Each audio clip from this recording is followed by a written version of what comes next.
Hello everybody, welcome back to the channel. Today we're talking about schedules. Why does no one talk about scheduling? As a cinematographer, this is paramount to your success. Why? Especially in the commercial space where you come on later on in a project, maybe you weren't that heavily involved in the creative or the location scouting or anything like that, you come on. But what you do have control over, or a large portion of control over, depending on whether or not you choose to exercise that control, is the creation of the schedule. And why is the schedule important? Because you are graded on the schedule. The producer, the director, the first AD, everyone involved with the project, from the client to the agency, they are all looking at the schedule. And if you fall behind on the schedule, guess whose fault it is? It's probably yours. That's not good, because then you look bad. Now, if you want to continue working, what don't you want to make a habit of? I'll wait. Looking bad. Looking bad is not good. Especially when you get to write the schedule. You get to create the test for which you will be judged.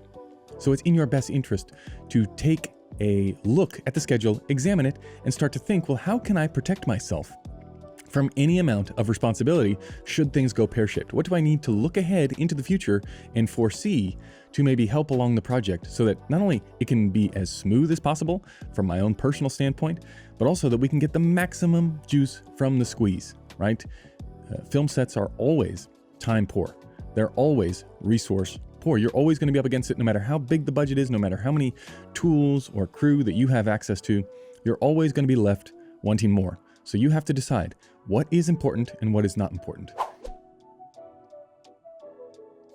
And one way to make this very easy on yourself, especially in today's modern world of lighting, right? We've talked many times on this channel, on the Wandering DP podcast, inside of the Patreon group, which, little plug there, if you are interested in content like this, but more frequent and a deeper dive into cinematography over on the Patreon group, which you can find the link to in the description below.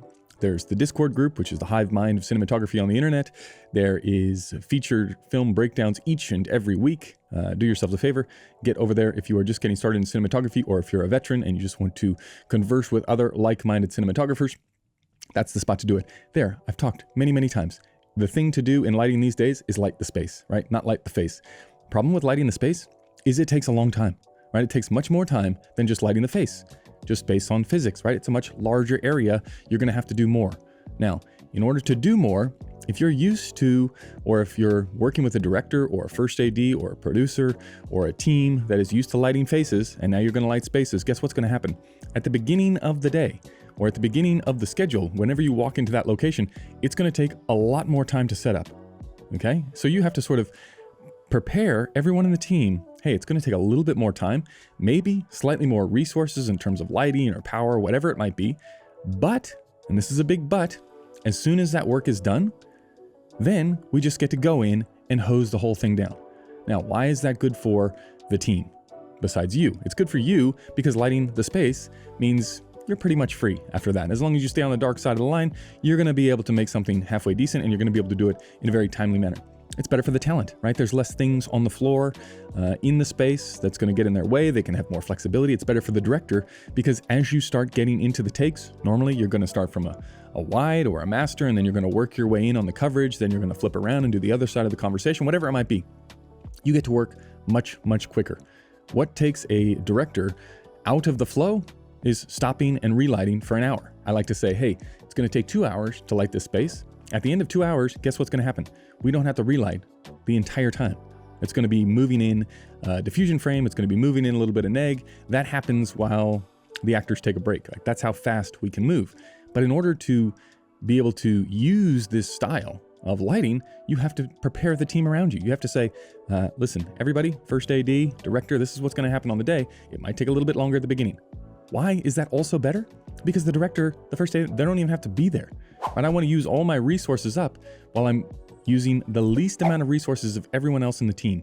Right? I don't want to put pressure on anybody else on the team, because what happens when you put pressure on everybody else? Guess what? They're not space cadets. These are working professionals.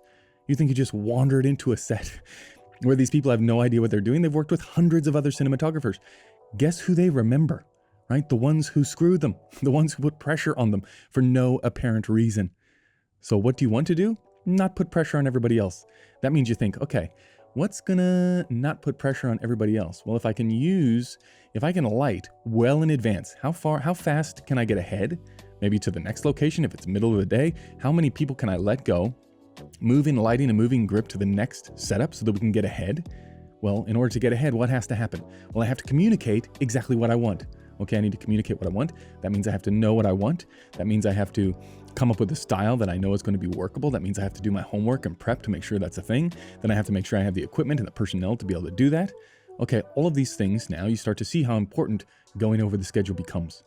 So you have to prepare the team to say, hey, this is what's going to happen. It's going to take a little bit longer at the beginning, but as soon as we're done, guess what? We're going to flow really, really quickly. Everyone's going to have a much better time. If you say that, everyone's prepared. And if you say why you want to do it, because it's going to have a positive impact on the production, guess what's going to happen? Everybody's going to say, okay, because you are the leader of the team. You're the one that's guiding them through the darkness from no images at the beginning of the project to a fantastic final ending, right? To images at the end that are just unbelievable. That's what they're looking for from you. So that's what you do. You make the schedule. You don't allow other people to dictate the schedule to you. And if you tell them in advance, if someone tries to do that, if they say, oh, we have to be here at this time, guess what you have to do? You have to say, okay, this is your little sandbox that you've created. I'm happy to shoot whenever.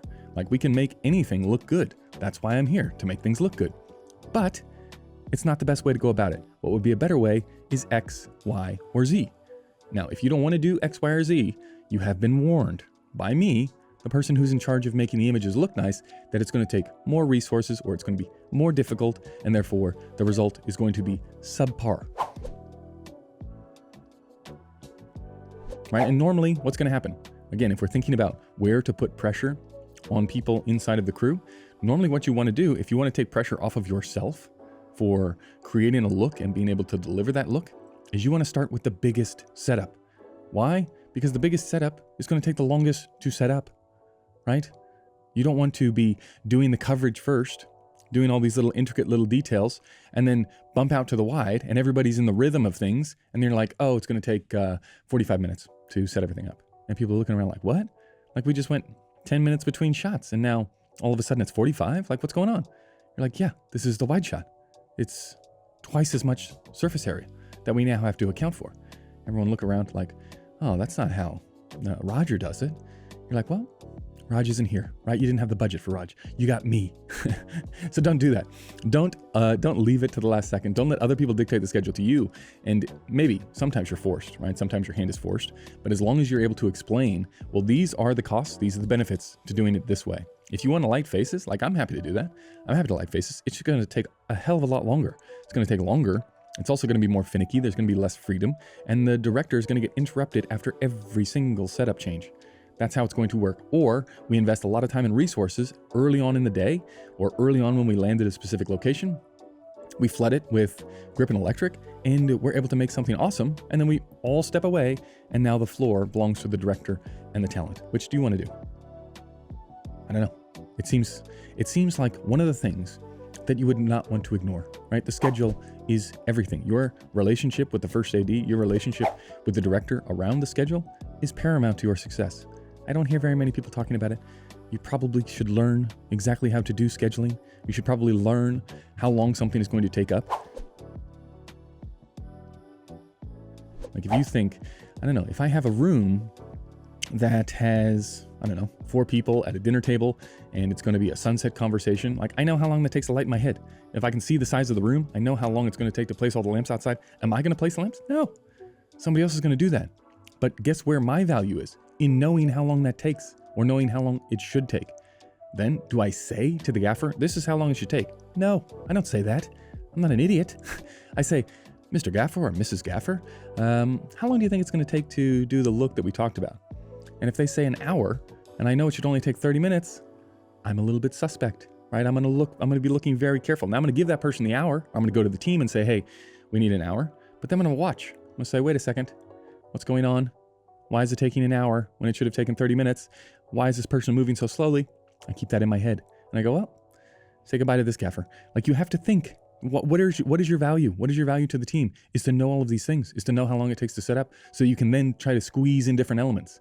Maybe what can we do here Can we shoot the insert shot while we're building out for the wide? Like that's a solution that I've used many, many times in my career. It's like, okay, we're gonna land in a spot. We can't break for lunch. We have this little window where we can shoot something small, but we need to be setting up for this big wide shot. What can we do? Insert. Let's shoot an insert while everyone else is setting up something. Give me 2 in lighting, give me 2 in grip. We can do that right now.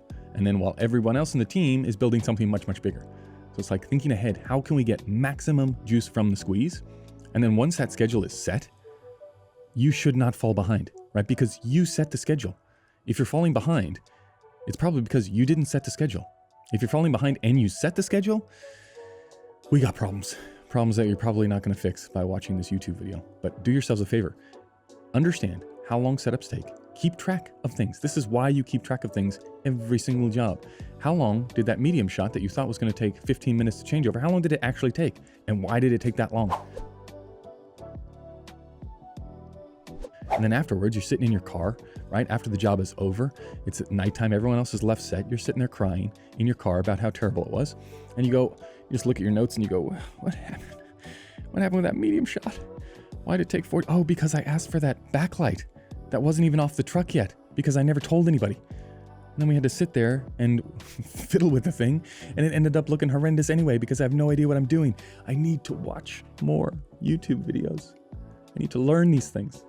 And then slowly but surely you get better, right? Nobody sees you crying in the car or in the shower. Another good place to cry, right? Very rarely you're going to get seen in the shower by your crew members.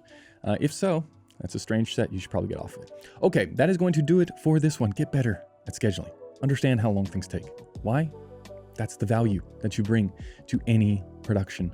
That's it. Okay, that's going to do it for this one. Many thanks. We'll see you in the next one. Goodbye.